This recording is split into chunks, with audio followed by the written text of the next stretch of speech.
咁好開心啦！有學員呢就好俾心機睇書啦，咁嘗試做呢個光環練習。其實呢，如果中間覺得進入唔到狀態啦，或者係個感覺奇怪，可能呢就係之前去冇去跳出之前嘅狀態，所以混埋啲唔同嘅狀態內呢，就混雜咗啦。咁亦都可能係呢，真係呢要一啲嘅 guidance 啊，有啲唔習慣自己做，咁呢有人幫助下會容易啲。咁所以點解呢？即係上堂價值喺度啦，係咪？咁但係呢，即係我哋今次係讀書會啦，咁希望幫助大家自己睇本書，又可以做得到啦。所以呢，有機會呢都想同大家俾一啲指引，咁希望呢就可以幫助大家呢自己練習都做得到。咁所以呢，就同大家試下一齊做啊！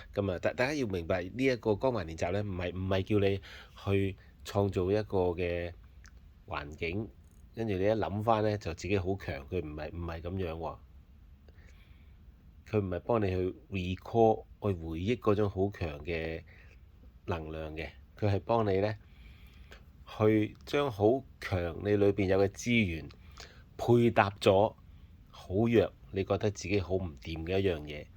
一配搭咗之後，結合咗呢，做一個 neural association 喺你腦裏邊呢，聯合咗呢一種嘅兩個狀態，因此呢，令到好弱，本來好弱嘅狀態呢，你忽然之間呢，就變咗有自信。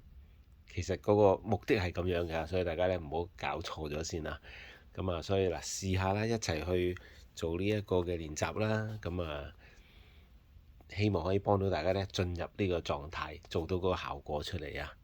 咁所以呢，嗱，大家先呢開始呢，我哋先嚟做深呼吸啦，令自己呢平靜落嚟啦，吸氣，呼氣，吸氣，呼氣，吸氣。呼氣，然後呢，揾一個地方企喺度，嘅。然後你想像一下，喺你而家企喺度呢個地方，你進入一個狀態，想像一下，有邊一次你覺得自己好有自信嘅，係非常之成功地有自信嘅。然後重新喺嗰個咁有自信嘅狀態裏邊，去重新活一次，睇到嗰一次你咁有自信嘅時候，你所睇到嘅嘢，聽到有啲咩聲音嘅喺當時，你聽到當時嘅聲音，當時有咩氣味嘅，你聞到當時嘅氣味，有咩感覺嘅？你感覺到當時嘅感覺係凍定熱啊，輕定重啊，有咩感覺你都感覺得到，所以你完全再活一次喺嗰個充滿自信嘅狀態裏邊。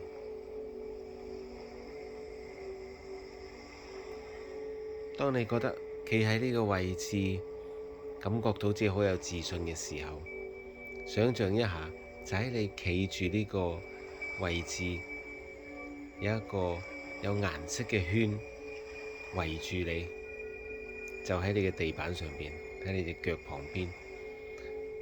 你會鍾意呢個圈係咩顏色嘅呢？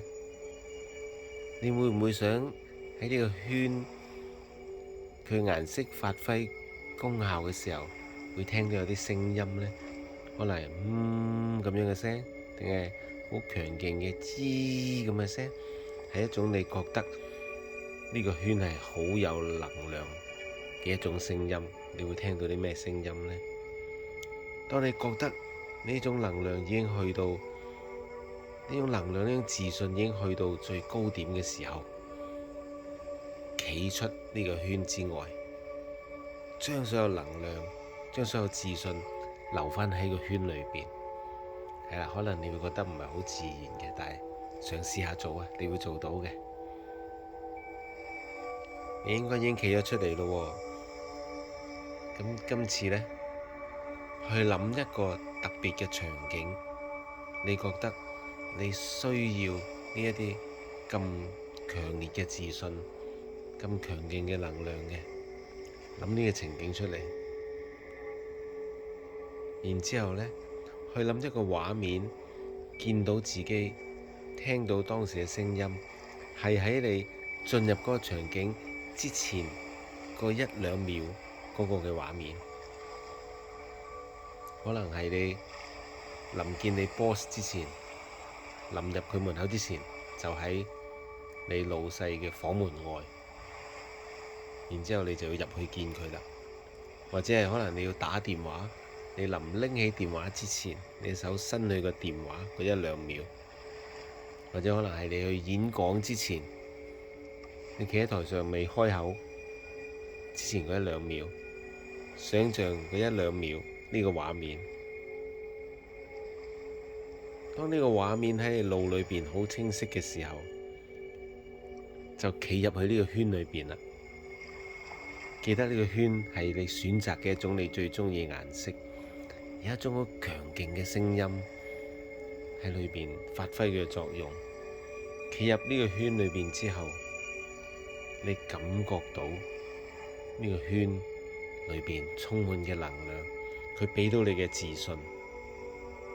企咗入去咯，去感受呢種自信。想像一下就係嗰個處境，就係你好需要自信嘅處境。臨進入呢個處境之前個畫面，然之後企喺呢個圈裏邊，你就進入咗嗰個處境裏邊啦。想像一下，你喺嗰個你好需要自信、好需要能量嘅處境裏邊，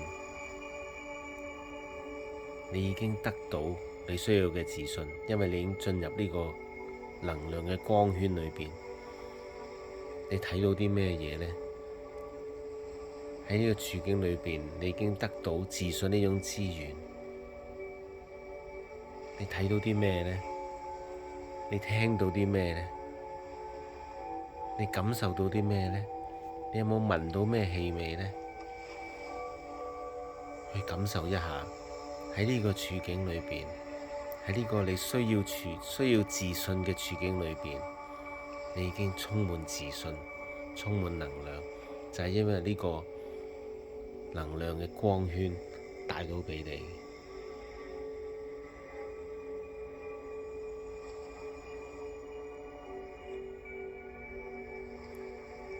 喺你感受完之後，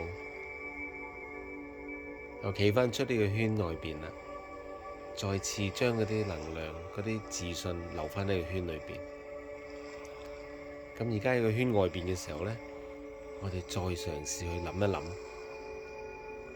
嗰一個你本來覺得自己係冇自信、需要自信去面對嘅處境，再諗一諗嗰個處境，你有咩感覺呢？你會唔會覺得自己本來喺呢個處境裏邊冇自信嘅？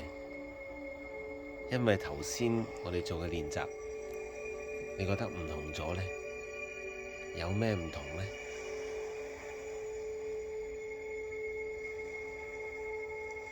你會唔會覺得你嘅自信，如果再遇到同樣嘅事情，你嘅自信會強咗呢？好好感受一下。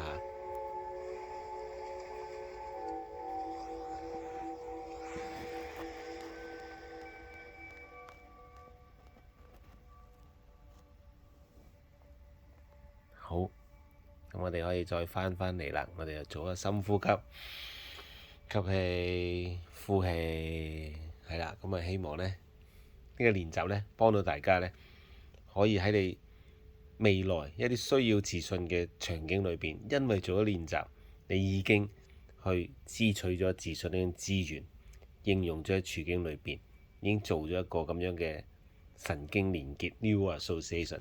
好，大家繼續俾心機去睇呢本書，繼續俾心機自己去摸索裏邊俾到你幫到你成功嘅嘢。拜拜。